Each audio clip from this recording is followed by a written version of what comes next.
What's going on, guys? Welcome to your 61st tutorial, and in this tutorial I'm going to be talking about something called template specialization. There we go. Might take me a few times to get it, but basically what template specialization is it's a way to make a class that has a different implementation when a specific type is passed into it. For example, if we made a regular old template like before, we could pass any data type into it, like integers, doubles, characters, and it's going to be able to handle any of that data.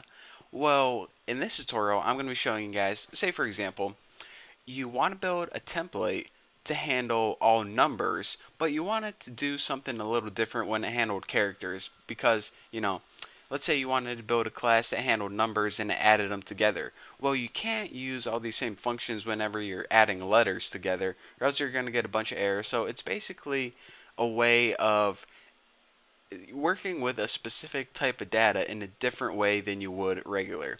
So let's go ahead, and the first thing I'm going to do is build a regular template, and I'm going to compare it to this new specialized template. So our boss came up to us and he's like, Bucky, why is he talking to us and only using my name? I'm not sure, but he's a little weird. So he's like, Bucky, I want you to build a template to handle all types of data. However, if the user passes in a character, which is this one specific type of data, I want you to work with it in a different kind of way. So one class or one template is going to take integers, doubles, floats, any type of data we pass into it, but whenever we pass it in a character, it's going to handle it a little bit differently. So after me talking for 2 minutes, it's finally time to start coding. So let's go ahead and build a regular template, and this is named class T. So remember, T can be any type of data, and I'll just call this class Spunky because, kind of in the spunky kind of mood. Did anyone ever used to watch Rocco's Modern Life? What was that dog's name? I'm pretty sure it was Spunky. But anyways, let's go ahead and make a public. And the only thing I'm going to be making in these classes is just a simple constructor because I don't need to demonstrate a whole lot. I just need to demonstrate the concept and, not build a huge functional class. So in order to make a constructor, you of course write the class name, which is Spunky, and pass in any type of data, and we'll name a variable x whenever we first create an object. So all we're going to do is we're going to create a class, pass it in an object, and print it out on the screen. So cout x, and then go ahead and write something like is not a character because we're going to be passing in any type of data like a number, and it's going to make 5 is not a character or 6.17 is not a character. So this class is going to handle everything besides characters basically. So let me go ahead and make sure I got all my semicolons in the right place, and let's go ahead and see a quick example right now. So actually I'll wait to show you guys an example. Not yet, I'll make you guys wait. So this is how we build a basic template. It can take any type of data we want it to. Integers, characters, floats, doubles, and it could say whatever thing we passed in, like J is not a character, 4 is not a character, 8.76 is not a character, and it's going to work fine with any type of data. That's the beauty of templates. So say whenever the user passes in a character, we want it to be able to do something differently. Well, that's where template specialization comes in. And in order to do this, go ahead and type template with empty parameters right there, or empty angle brackets. This is the line where we tell C++ we're going to be using template specialization, and in the next line, we're going to tell it what type of data this class should handle. So this, again, we can name it the same class as before because the main implementation doesn't really change. It's only the data type in concept.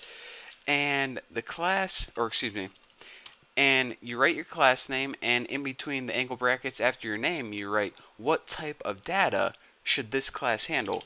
Alright, this is a special class that I want to handle characters. Characters only. Nothing to do with numbers or any other data type, anything like that. This class is only going to be for characters. So again, one last time. The only thing that's really going to change is this line, which tells C++ we're going to be using template specialization, and this class that says, alright, since you're using template specialization, what type of data should this specialize in? And this class is going to specialize in characters. So let's go ahead and make that constructor public. And of course, it's the same. spunky. However, in your parameters after it, you don't write tx because remember, t is a generic data type. Since this class is only for characters, go ahead and write character right there.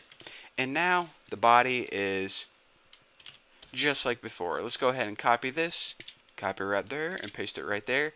Except we can't have x is not a character. We can write x is indeed. Oops, no more explanation points needed. Is indeed a character. So basically, how our program is going to work is this.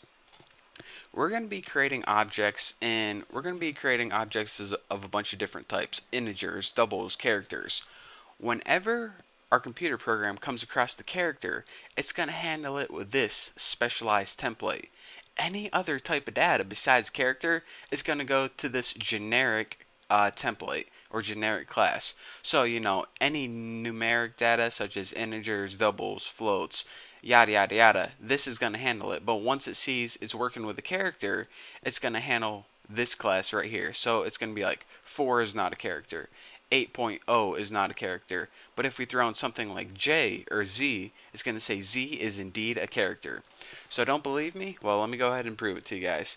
So the first thing I want to mention is, I know I didn't tell you guys this, but you can explicitly, well, let me say this. Whenever we passed in a data type before, C++ already automatically recognized what type of data type that was, but you can also do something like this. You could throw in your angular brackets data type right after the class name, and this helps C++ out. And oh great, there's a motorcycle driving by right now. And this helps C++ out by, it basically changes this to T, or it substitutes T for the data type. It's kind of just a a nice little hint for Objective C. So let's go ahead and make object 1, and since we're going to be working with integers, we'll go ahead and pass in 7. So now let's go ahead and copy this, save us some typing. And now let's create 2 more objects. So 2 and 3. In our next object, we're going to double.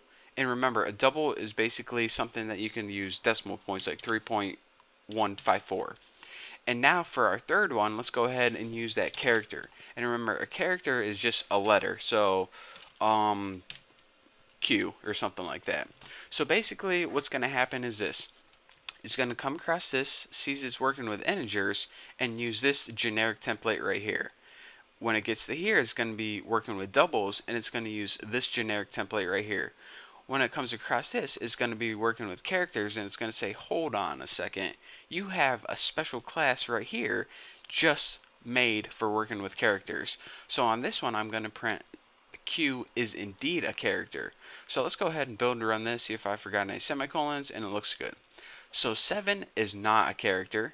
3.154 is not a character. Q is indeed a character. So as you can see, these first 2 lines right here use the generic template class, and the last one, whenever we had a character in there, it used that specialized character template class. So there you can see the beauty of specialized, or excuse me, they're called template specialization. So there you go. It's basically specialization with one data type. In other words, you have a different implementation when a specific data type is passed in this case, character.